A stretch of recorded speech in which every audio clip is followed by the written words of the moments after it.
So I saw this tweet and it made me think. The guy on the right recreated Billy Crystal's look on the left 20 years later. Look at the difference in sweaters. And it made me think of planned obsolescence. This is the Centennial bulb. It's been burning since 1901 in a firehouse in California. God. Planned obsolescence is the conspiracy that companies are intentionally building electronics, appliances to kind of fail, because if a light bulb is going to last 100 years, the light bulb company will make no money. So it made me think, look at the difference between the two sweaters. I don't like how they say if the light bulb company makes a light bulb that burns for 100 years, they won't make any money. They could sell it as a Centennial light bulb. This will last you 100 years. I'll pay $30 for that one light bulb instead of buying all these little shoddy light bulbs for $2 a pop that don't even last a year. Okay, market it as a 100-year light bulb and people will pay more. I promise you. Why do people pay more for Gucci if they can just get a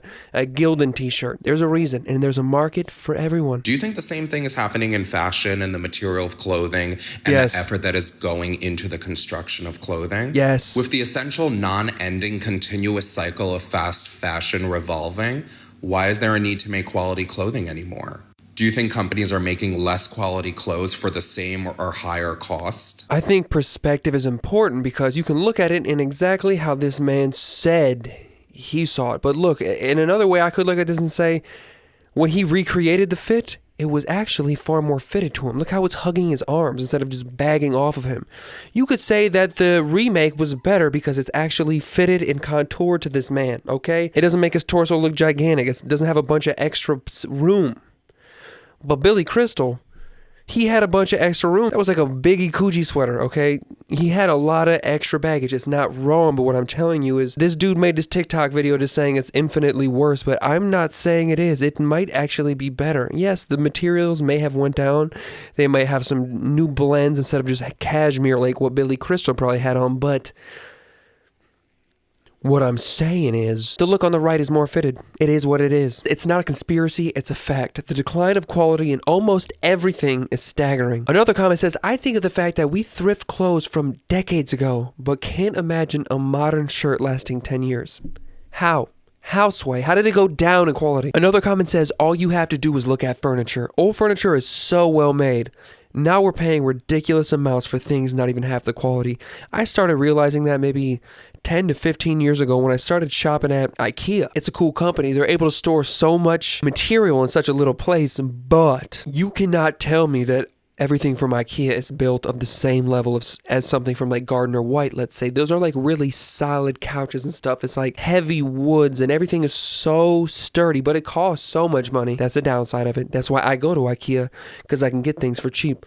I.e. this is what's it called, like Brimnays, I think. This is definitely an IKEA wardrobe thingy. I forgot what you call it. Another comment says, I wash almost all of my clothes on delicate with Woolite. Then I air dry and steam. If not, the clothes will not last. That's doing a ton though, but good for you. If you're extending the life of your clothes, good for you, sister. My partner found a blender at Goodwill from the 1930s and it still works. I can't tell you how many modern blenders we've burned through over the years. There are lots of companies out there that intentionally shorten the lifespan of their products.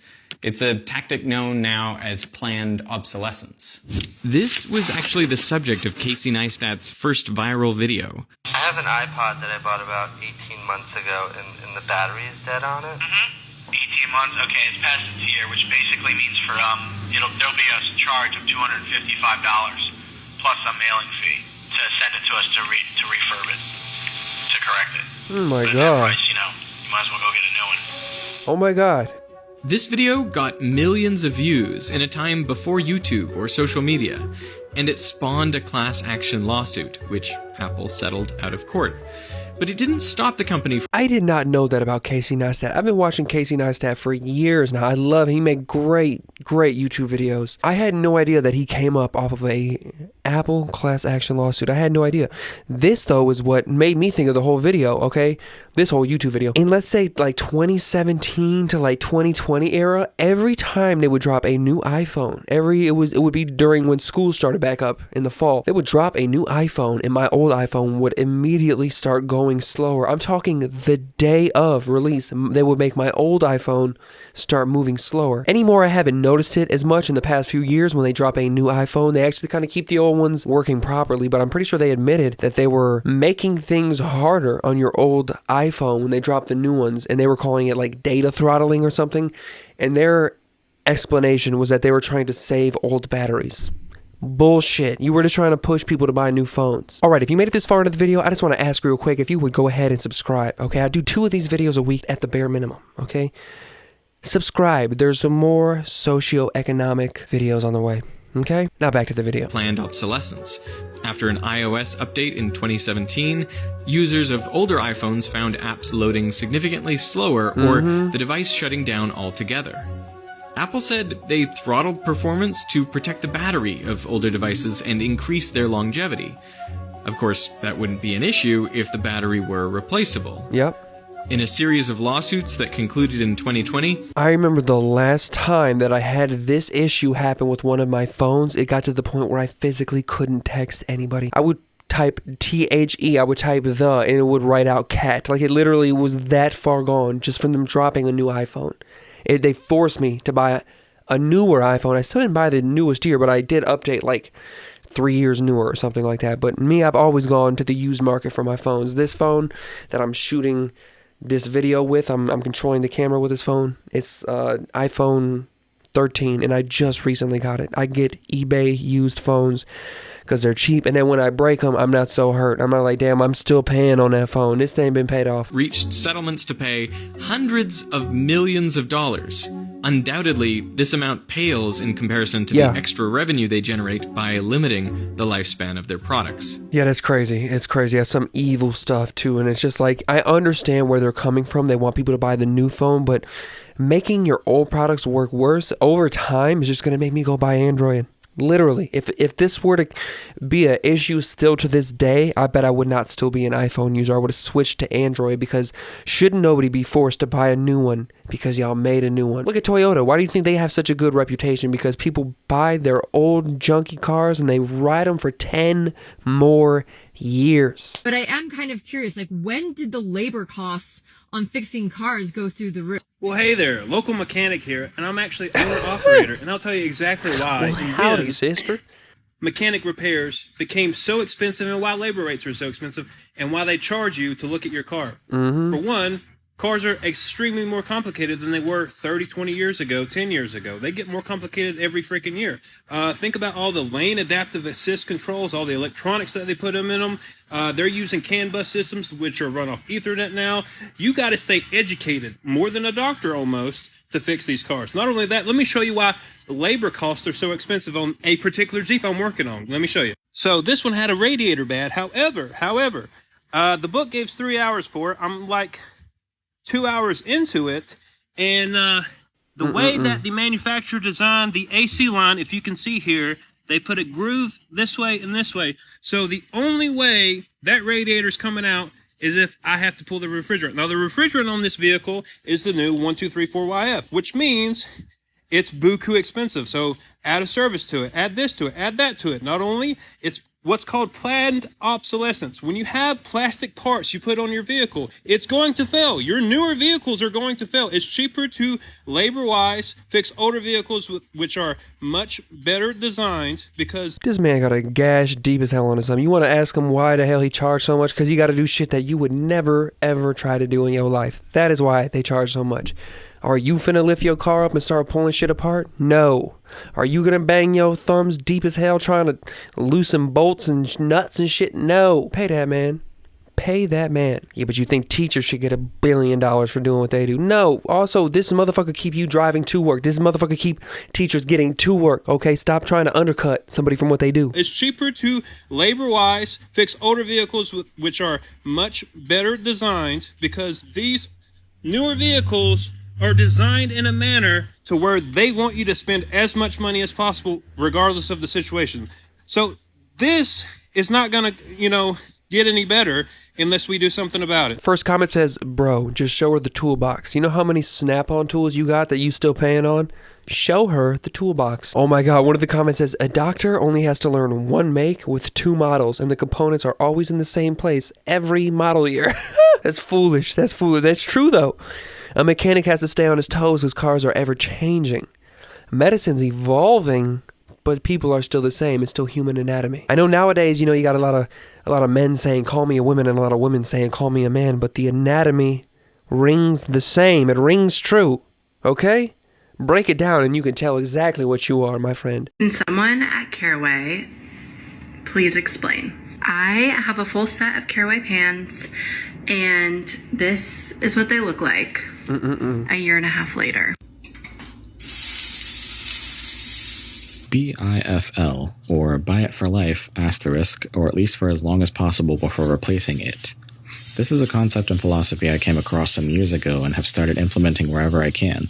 There's an anecdote with helpful information here, so relax for a bit and hear me out.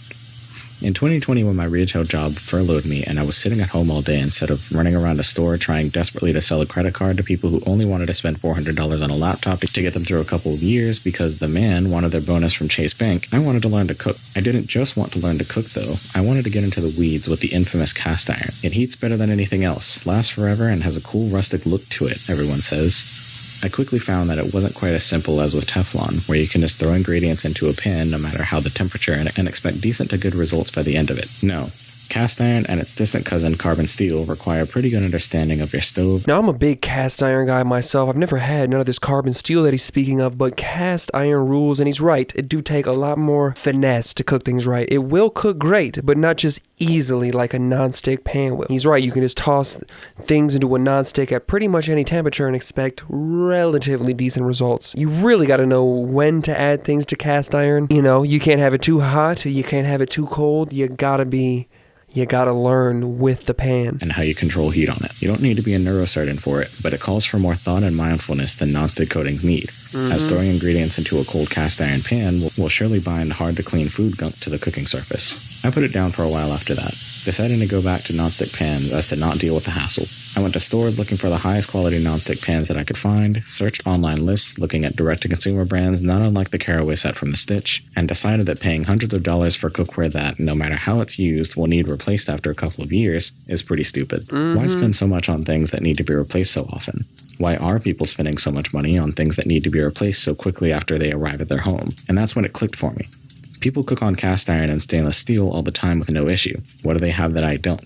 And so I went on a little journey to really get to know my, by then, pretty extensive collection of run-of-the-mill cast iron skillets from Lodge. What made them so special that people swore by them? Among other things, cast iron and carbon steel are things that you can buy once and never need to replace, only maintain.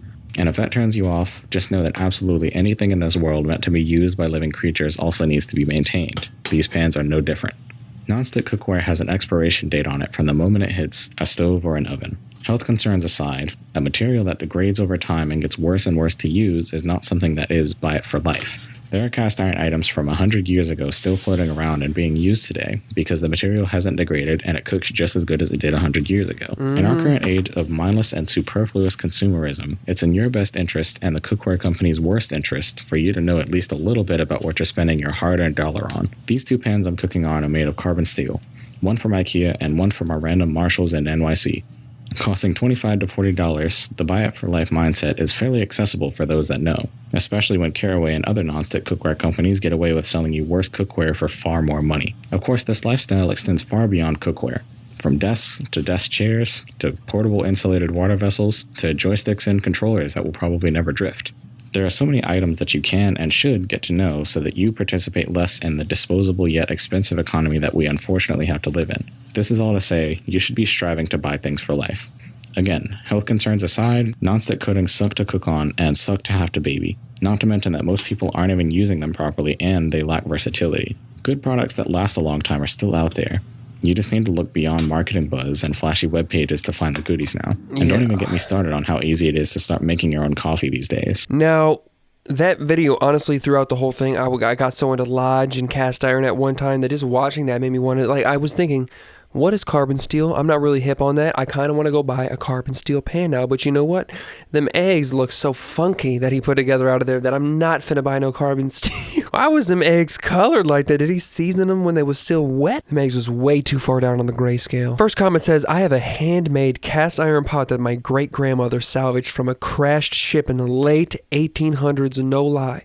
My favorite thing I own. Another comment says, I cook mainly on iron and steel cookware, but I do have some cheap Marshall's Teflon just for the super fast meals. Expensive Teflon is the worst purchase I have ever made. Another comment says, I got stainless steel restaurant quality pans from my local restaurant supply store and I love them, and if they can last decades in a restaurant, they should last pretty long in mine. To make the machine to wear out. Facts. Much sooner than it needs to. So it has to be replaced sooner than it needs to. That may be a waste of resources, but it's profitable.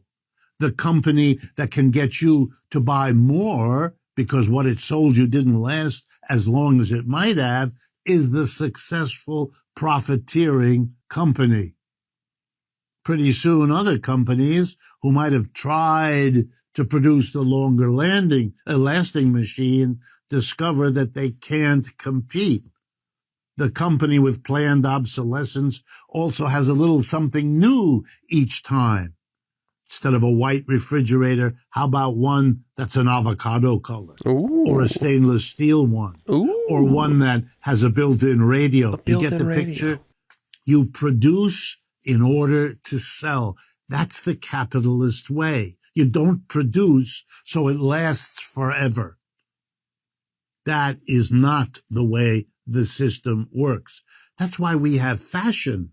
That's why everything imaginable that's made finds the company making them advertising the new and better version of it.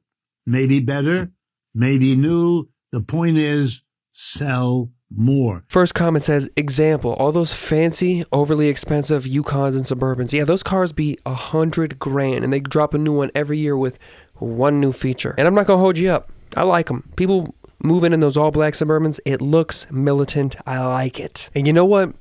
You might like this video right here. It's another video about socioeconomic issues. Watch this. It's free. YouTube wants you to watch it. I want you to watch it. It's a win, okay?